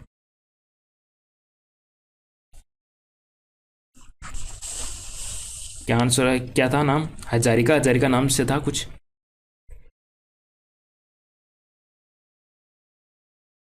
भूपेंद्र हजारिका, बिल्कुल। सौरभ वर्मा सही आंसर है, भूपेंद्र हजारिका। तीसरे कैंडिडेट थे हजारिका। ठीक है, तो आपको ध्यान में रखना है। और मरणोपरांत की बात हो रही है तो यहाँ पे अपना आंसर होगा नानाजी देशमुख। एक तो इनको दिया गया था भारत रत्न, नानाजी देशमुख को दिया गया था, एक था भूपेंद्र हजारिका। तीनों को भी जनवरी में भारत रत्न से सम्मानित किया गया था। नेक्स्ट क्वेश्चन की बात करेंगे। अब देखिएगा इसको कौन सही करता है, कौन गलत करता है। ज़्यादा स्मार्ट बनेंगे, ज़्यादा एक्सपर्ट बनेंगे तो गलत भी कर सकते हो। केल्विन पैमाने पर लिए गए ताप को सेल्सियस पैमाने पर बदलने के लिए आपको दिए गए कथन में से क्या करना होगा?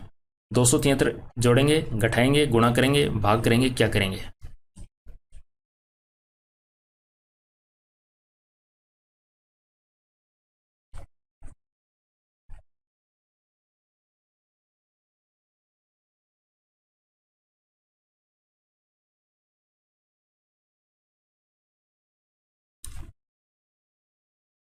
प्रिंस शाह कह रहे हैं 273 घटाएंगे, प्रकाश कुमार कह रहे हैं जोड़ेंगे। जोड़ेंगे या घटाएंगे? क्वेश्चन को समझिएगा। केल्विन पैमाने पर दिए गए ताप को सेल्सियस पैमाने पर बदलने के लिए आप क्या करेंगे? केल्विन में आपको टेम्परेचर दे रखा है और आपको सेंटीग्रेड में जाना है। क्वेश्चन थोड़ा सा उल्टा है, अपने को सभी को आता है। अपन एक ही काम करते हैं, केल्विन में जाना हो तो सेंटीग्रेड में 273 ऐड करते हैं। इसमें क्वेश्चन उल्टा पूछा है, अपने को वापस से सेंटीग्रेड में आना है। सेंटीग्रेड में आने के लिए अपन क्या करेंगे? केल्विन में से 273 घटा देंगे। ठीक है, थोड़ा सा अपने को आते हुए भी अपन गलत कर देते हैं इस क्वेश्चन को, जल्दबाजी के अंदर और कॉन्फिडेंस के चक्कर में। ठीक है, तो हमेशा कॉन्फिडेंस को भी कंट्रोल में रखिएगा। हमेशा सब्सट्रैक्ट 273। क्वेश्चन किस तरीके से पूछेगा वो देखिएगा, सेंटीग्रेड में आना है अपने को केल्विन से, ना कि केल्विन में जाना है। नेक्स्ट क्वेश्चन की बात करें, क्वेश्चन नंबर 80, काफी इजी क्वेश्चन है। 6 टाइपिस्ट 16 दिनों में एक डाटा को टाइप कर सकते हैं, 4 टाइपिस्ट उसी काम को करने में कितने दिन लेंगे? काफी क्वेश्चन सही है।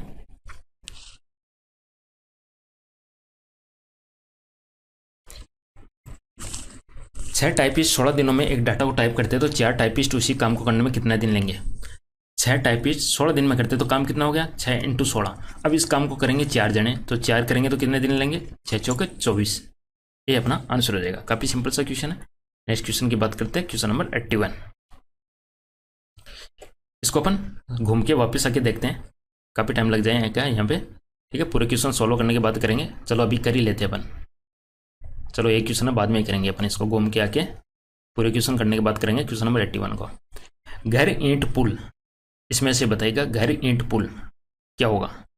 घर ईंट पुल में कौन सा लगेगा? याद रखिएगा, क्वेश्चन नंबर 81 को अपन फिर से करेंगे लास्ट में।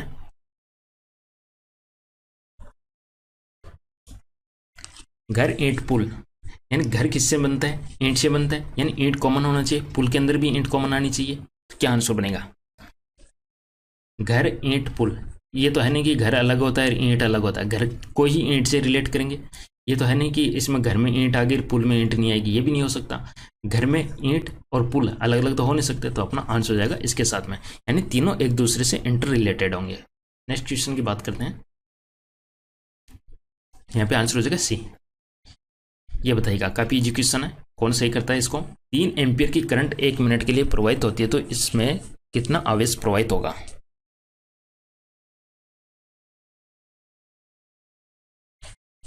आपको करंट दे रखा है 3 एम्पियर और आपको समय दे रखा है 1 मिनट, तो आपको पता नहीं कितना आवेश प्रवाहित होगा, क्यों की वैल्यू आपसे यहां से पूछी गई है कूलम के अंदर। काफी सिंपल क्वेश्चन है, 60, 30, 90 या 180। अपना क्या कहते हैं? आवेश के प्रवाह की रेट को अपन कहते हैं विद्युत धारा, यानी I बराबर Q/T होता है। तो ये फॉर्मूला होता है, तो Q बराबर हो जाएगा I × T। ठीक है, टी हमेशा आपको सेकंड में लेना है, ये चीज ध्यान रखिएगा, टी हमेशा सेकंड में लेना है। तो ये हो गया आपके पास 60 सेकंड, तो यहाँ पे 3 × 60 आंसर हो जाएगा 3 × 60 यानी 180 कूलम्ब। नेक्स्ट क्वेश्चन 84 की बात करेंगे। आधार व्यास 10 सेमी और ऊंचाई 20 सेमी वाले एक बेलन, आपके पास में एक बेलन है जिसका ये डायमीटर दे रखा है 10 सेंटीमीटर। इसका जो डायमीटर आपको दे रखा है 10 सेंटीमीटर और इसकी ऊंचाई आपको दे रखी है 20 सेंटीमीटर। ठीक है, बेलन का आधार किंतु दुगुनी ऊंचाई वाले शंकु में परिवर्तित करने पर, अब इस बेलन को आपने एक शंकु में बदल दिया। ठीक है, शंकु का आधार वही है, यानी D10 है तो इसका भी D10 ही है, लेकिन इसकी ऊंचाई दुगुनी हो गई। इसकी ऊंचाई कितनी हो जाएगी? 40 हो जाएगी। यहाँ पे 20 है तो इसकी 40 हो गई। क्वेश्चन समझिएगा, आधार व्यास 10 सेंटीमीटर 20 ऊंचाई वाले एक बेलन को एक शंकु में बदलने पर परिवर्तित करने में बर्बाद हुए पदार्थ का प्रतिशत ज्ञात कीजिएगा। क्वेश्चन ये कितना प्रतिशत पदार्थ है वो वेस्टेज हुआ। हमेशा इस क्वेश्चन में वॉल्यूम निकालिएगा, आयतन निकालिएगा। तो बेलन का जो आयतन का फॉर्मूला होता है उसका फॉर्मूला होता है πr²h, और जो शंकु होता है इसका फॉर्मूला होता है 1/3 πr²h। अब मेरा आंसर क्या निकलेगा? वॉल्यूम ऑफ शंकु, वॉल्यूम ऑफ कोण, यानी ये लेंगे पहले क्योंकि ये ज्यादा है, तो वॉल्यूम ऑफ बेलन माइनस वॉल्यूम ऑफ कोण अपॉन में वॉल्यूम ऑफ बेलन मल्टीप्लाइड बाय 100। क्योंकि पहले किसका है? इससे इसमें आया तभी तो वेस्ट हो रहा है, यानी अपने को नीचे कौन सी लेना है? बेलन का लेना है। तो बेलन का आयतन माइनस कोण का आयतन अपॉन में बेलन का आयतन × 100, ये अपने को फॉर्मूले से जाना है। अब इसका फॉर्मूला निकाल सकते हो πr²h, तो इसमें मैं इसकी जगह लिख दूं πr² की जगह क्या लिखूं मैं? 5 कर दूं, पाई × 5 का स्क्वायर × h की जगह में 20 लिख दूं। ठीक है, और यहाँ पे क्या लिखूं? 1/3 πr² की जगह वही 5 लिख दूं, 5 का स्क्वायर × h की जगह में 40 लिख दूं। ठीक है, अब देखिएगा ये तो हो गया मेरे पास 55 25 25 × 2 25 दूना 50 500 पाई। यहाँ पे देखिएगा 55 25 25 का 100 यानी 1000 π/3 हो गया मेरे पास ये। अब इसको निकाल लेते हैं, 500 पाई माइनस 1000 π/3 और नीचे क्या आ जाएगा? 500 पाई। मल्टीप्लाइड बाई 100, तो ये हो जाएगा 3, तो ये 1500 पाई बन जाएगा।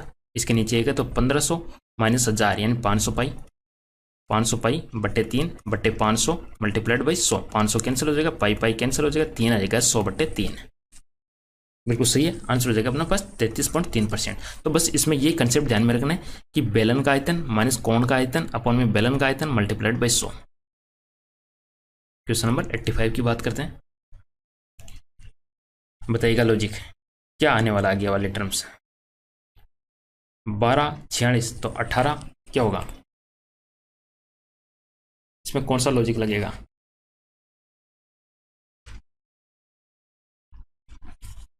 12 46 तो 18 क्या आएगा इसमें, बिल्कुल सही है, पाई आर स्क्वायर कॉमन है तो इसको एलिमिनेट भी कर सकते हो आप। इसमें क्या लॉजिक लगाएंगे अपन, बहुत ही सिंपल सा क्वेश्चन है। इसको 4 से मल्टीप्लाइड किया, 2 माइनस किया, 12 चौक 48 में से 2 गए 46, इसको भी 4 से गुणा कर दीजिएगा, 2 माइनस कर दीजिएगा तो 18 चौक 72 में से 2 गए 70 आपका आंसर हो जाएगा। बिल्कुल सही आंसर है, यही यहाँ पे आंसर हो जाएगा। नेक्स्ट क्वेश्चन की बात करेंगे, क्वेश्चन नंबर 86। ये बताइएगा इसमें क्या आने वाला है।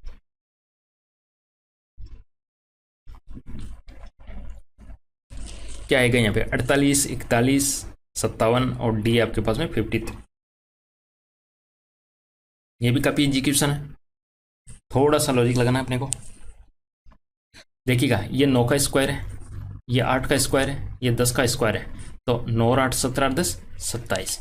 इसी प्रकार ये लॉजिक अपन डायरेक्ट निकाल ही लेते हैं। यहाँ पे किसका स्क्वायर बनेगा, ये 529 23 का स्क्वायर है, ये किसका है 22 का, और ये किसका है 24 का। इन सब का ऐड करेंगे तो 69 आ जाएगा।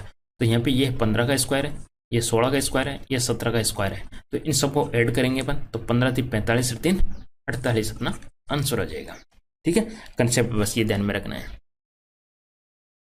नेक्स्ट क्वेश्चन देखते हैं, यहाँ पे अपना आंसर हो जाएगा 48। नेक्स्ट क्वेश्चन ये है, ब्रह्मोस सेकंड एक किस प्रकार की मिसाइल है, या कोई एयरक्राफ्ट है या कोई टैंक है, मिसाइल है, एयरक्राफ्ट है, क्या है, और मिसाइल भी है तो किस तरीके की मिसाइल है। ब्रह्मोस सेकंड की बात हो रही है, जो वर्तमान में रूस की एनपीओ मशीनों स्त्रयानियों और भारत के रक्षा अनुसंधान विकास संगठन के द्वारा विकासाधीन है।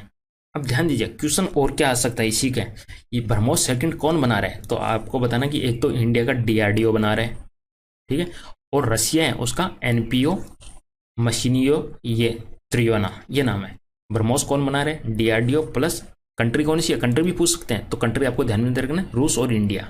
कंपनी का नाम पूछे तो डीआरडीओ और एनपीओ।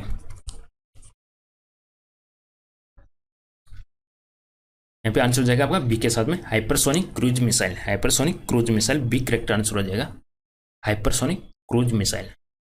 नेक्स्ट क्वेश्चन, इनमें से कौन सी बीमारी सामान्यतः मच्छरों द्वारा फैलाई जाती है, गठिया, पीलिया, छोटी माता या मलेरिया। मच्छरों के द्वारा फैलाई जाने वाली बीमारी कौन सी है, आंसर हो जाएगा अपने पास डी के साथ में मलेरिया। नेक्स्ट क्वेश्चन की बात करेंगे, ये जानकारी है अपने को दे रखी है, इसके अकॉर्डिंग अपने को डायग्राम बनाना है। चलो इन क्वेश्चन को दोनों को अपन बाद में देखेंगे, रीजनिंग वाले थोड़ा सा टाइम लग रहेगा। 81 और क्वेश्चन नंबर, ये 2 क्वेश्चन देखने अपने को। इसमें से देखिएगा क्वेश्चन नंबर 90 की बात करेंगे। एक तो 81 क्वेश्चन देखना है अपने को दोबारा से।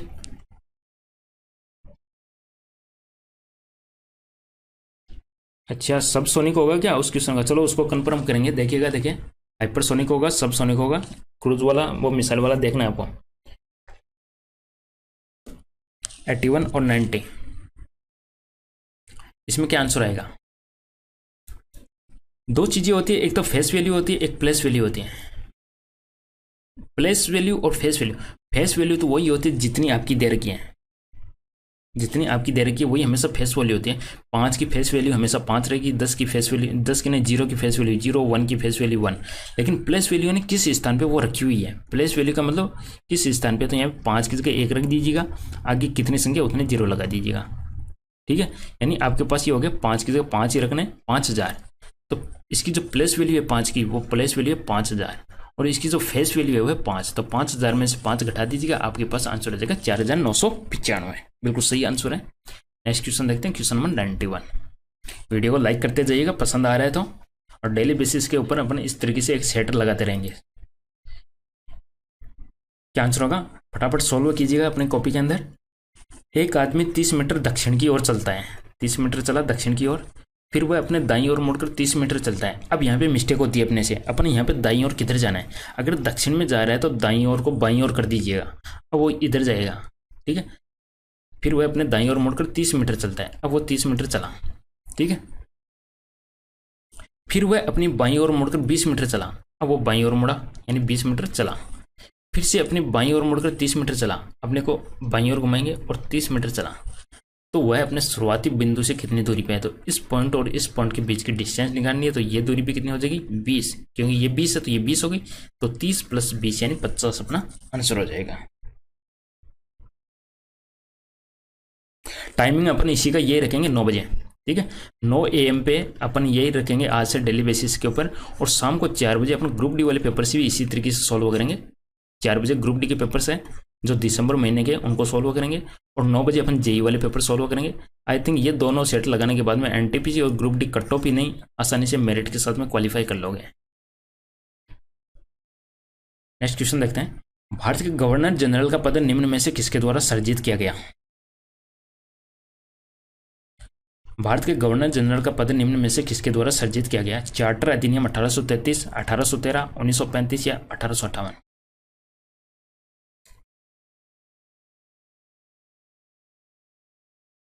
तो आंसर हो जाएगा यहाँ पे ए, चार्टर एक्ट 1833।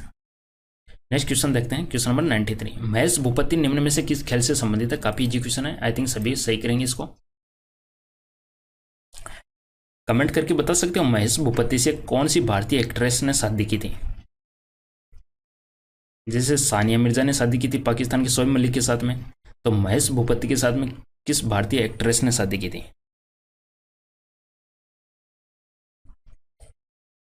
तो यहाँ पे अपना आंसर हो जाएगा इस क्वेश्चन का डी, टेनिस के साथ में।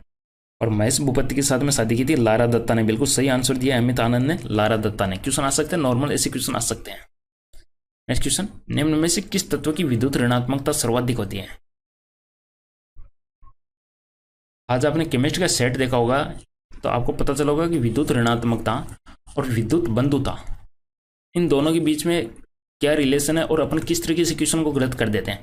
हमेशा अपन फ्लोरीन पर टिक लगाते हैं, लेकिन आपसे विद्युत बंधुता पूछ ले तब भी अभी फ्लोरीन पर टिक लगा देते हो, क्वेश्चन को समझ नहीं पाते हो। यदि आपसे इलेक्ट्रोनेगेटिविटी पूछे, ऋणात्मकता, तब आपको किस पे टिक लगाना है, ऋणात्मकता में आपको टिक लगाना है फ्लोरीन के ऊपर, ठीक है। यही क्वेश्चन आपसे बंधुता पूछ ले तब आपको टिक लगाना है किसके ऊपर, क्लोरीन के ऊपर। ध्यान दीजिएगा, दोनों चीजें एग्जाम में गलती कर देते हो यहीं पे।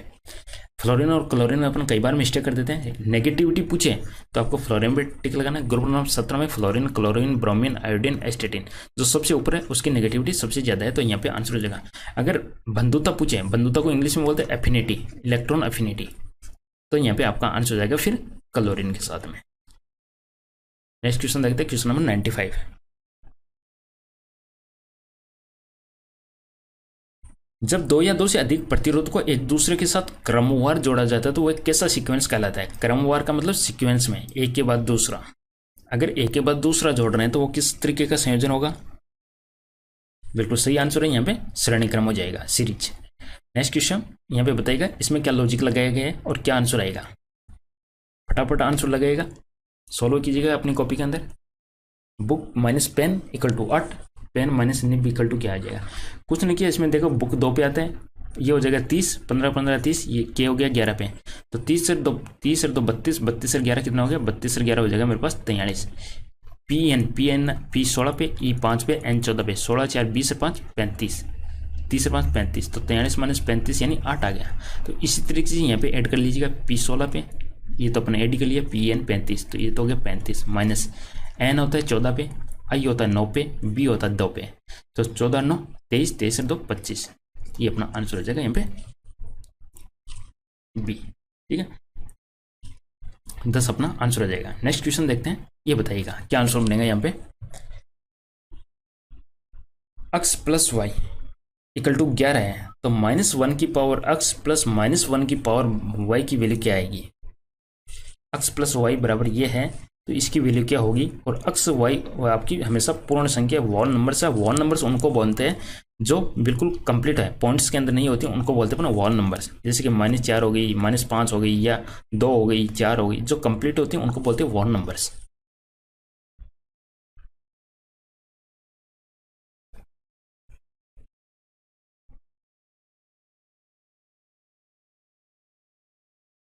क्या आंसर बनेगा इसका? काफी सही है। देखिएगा, x प्लस वाई का सम आ रहा है, हमेशा विषम संख्या आ रही है, तो हमेशा इसमें ध्यान दीजिएगा, इसमें से एक संख्या तो सम होगी होगी, एक तो सम होगी यानी इवन होगी, एक तो संख्या सम संख्या होगी या इवन होगी, एक संख्या इसमें से विषम होगी या ऑड होगी। श्योर, क्योंकि दोनों का जो सम है वो 11 बन रहा है, दोनों का सम 11 बन रहा है, यानी इनमें से एक संख्या सम है, एक संख्या विषम है। ये चीज तो क्लियर हो गई। अब यहाँ पे देखिएगा, -1 की पावर x, -1 के ऊपर यदि आपकी पावर सम है तो बनेगा +1, और यानी x आप सम लेते हो तो ये तो बन जाएगा +1, और ये y ऑटोमेटिक विषम हो जाएगा, -1 बराबर 0। यानी इसमें से एक सम बनेगा तो पावर आ जाएगी +1, और एक विषम बनेगा तो -1, और दोनों का जो अपन सम करेंगे फिर अपना इक्विवेलेंट आ जाएगा 0। बिल्कुल सही आंसर है, ये अपना करेक्ट आंसर हो जाएगा। नेक्स्ट क्वेश्चन देखते हैं, question number 98। Coat square theta minus cos square theta की वैल्यू क्या होगी? Coat square theta minus cos square theta की वैल्यू क्या होगी? अपने इसको सोल्व करना है। चलो लगा लेते हैं। Cot square theta minus cos square theta, cot को मैं ले लूँ कोस स्क्वायर थीटा अपॉन में साइन स्क्वायर थीटा -1, एलसीएम आ गया मेरे पास साइन स्क्वायर थीटा, तो ये बन जाएगा कोस square theta minus sign square theta. ठीक है, कोस square theta minus sign square theta, नहीं यहाँ पे कोस स्क्वायर है, ये कोस स्क्वायर है, तो ये आ जाएगा कोस स्क्वायर थीटा, ये sign square theta into cos square theta, ऐसे बनेगा। ठीक है, कोस स्क्वायर थीटा मैं कॉमन ले लूँ अब, तो मेरे पास आ जाएगा 1 माइनस साइन स्क्वायर थीटा, और नीचे क्या है साइन स्क्वायर थीटा, तो 1 माइनस साइन स्क्वायर थीटा क्या बन चुका, 1 माइनस साइन स्क्वायर थीटा बन चुका कोस स्क्वायर थीटा, घूम के वहीं पे आ गया क्या, कोस स्क्वायर थीटा बन चुका अपॉन में साइन स्क्वायर थीटा, और ये कोस अपॉन साइन क्या बन चुका coat square theta, coat square theta into cos square theta, और अब इनका वर्गमूल लेना है तो कोट इंटू कोस एक अपना आंसर हो जाएगा, कोट इंटू कोस। आंसर देखते हैं क्या आता है इसका, आंसर बी आ रहा है इसका। ठीक है, इस तरीके से अपन इसको सोल्व कर लेंगे, बी करेक्ट आंसर आ जाएगा अपने पास। नेक्स्ट क्वेश्चन देखते हैं, क्वेश्चन नंबर 99। ए और बी की आयु का अनुपात 3:2 है, 10 वर्ष बाद उनकी आयु का योग 80 होगा, उनकी वर्तमान आयु कितनी होगी? फटाफट आंसर दीजिएगा 5 सेकंड के अंदर अंदर। दुर्गा प्रसाद, प्रीति विजय, विक्रम गढ़िया, मनीष पांडे, सुनील वर्मा, प्रिंस शाह है। शुरू से रेगुलर हो, बहुत बहुत बढ़िया। क्या आंसर बनेगा यहाँ पे?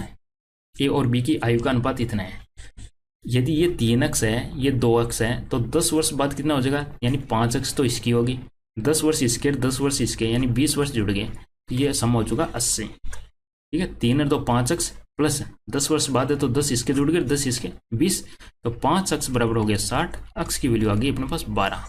तो ये तो कितना हो जाएगा, 3x है तो ये तो हो जाएगा 12 36, ये 2x है तो ये हो जाएगा 12 24, 36 और 24 अपना आंसर हो जाएगा। नेक्स्ट क्वेश्चन देखते हैं, क्वेश्चन नंबर 100। इसमें चूज करना है कि क्या आंसर आएगा अपने पास। सिंपल सा है, अगर इसमें डॉट आ गए, इसमें डॉट आ गया, इसमें प्लस आ गया, तो यानी इस तरीके से तो बनेगा, और यहाँ पे प्लस आएगा, प्लस आएगा तो अंदर उल्टा है तो यहाँ पे डॉट आ जाएगा, ये अपना आंसर हो जाएगा। ठीक है, अब 2 क्वेश्चन अपने छोड़ दिए थे, वो देख लेते हैं फटाफट, काफी इजी क्वेश्चन है, उस तरीके का कोई क्वेश्चन आए तो आप जल्दी से कर लें। सीटिंग अरेंजमेंट वाले क्वेश्चन थे, क्वेश्चन नंबर अपना था, एक तो 90 था। दोनों क्वेश्चन को देख लेते हैं फटाफट, देखिएगा उस तरीके से हो सकता है कि 5 क्वेश्चन दे दें, अगर एक क्वेश्चन दिया हुआ हो तब तो ऐसे क्वेश्चन को आपके छोड़ के लास्ट में जाना है आपको। ठीक है, देखिएगा जैसे इस पे आधारित एक ही क्वेश्चन है तो इसको लास्ट में करना है, लेकिन इसके बेस पे नीचे 5 क्वेश्चन दे दें तब आपको इसको जरूर अटेम्प्ट करना है। अब देखते हैं इस क्वेश्चन को क्या होता है।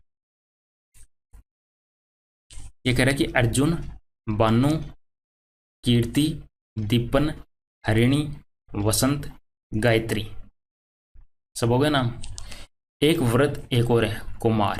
ध्यान दीजिए, कुमार और कीर्ति को मैंने KI और KU से लिखा है।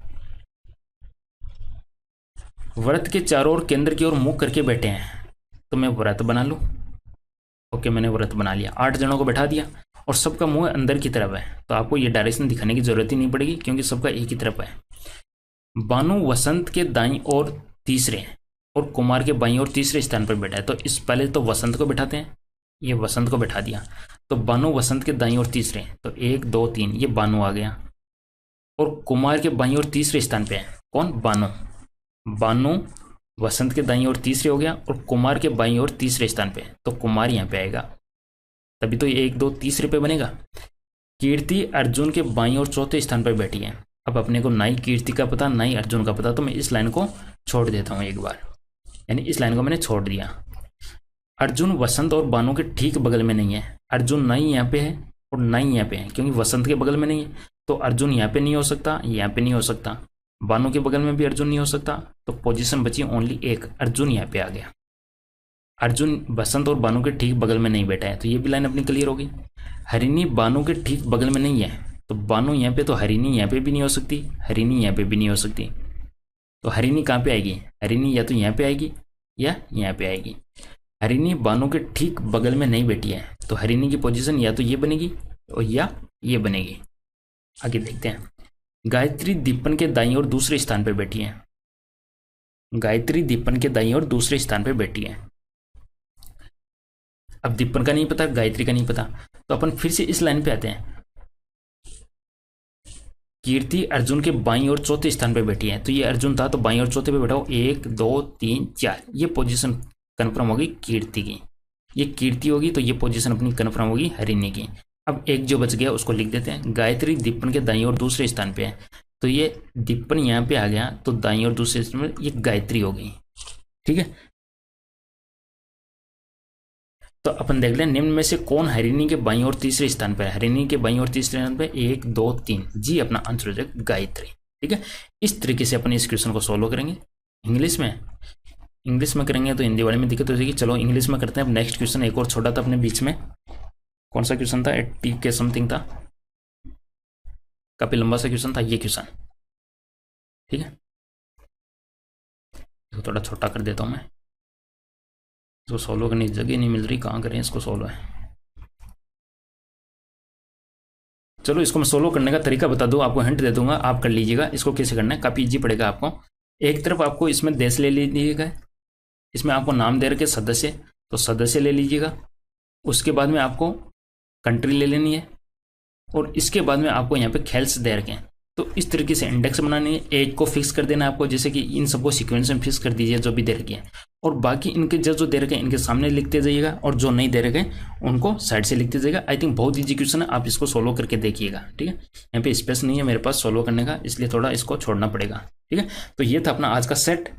तो ये था अपना सेट नंबर 3 रेलवे एनटीपीसी के लिए 100% एक्सपेक्टेड पेपर जो एग्जाम में पूछा जा सकता है। इसमें अपने सभी क्वेश्चंस कवर किए, जीके जीएस अपना ग्रुप डी वगैरह एनटीपीसी के पॉइंट ऑफ व्यू से।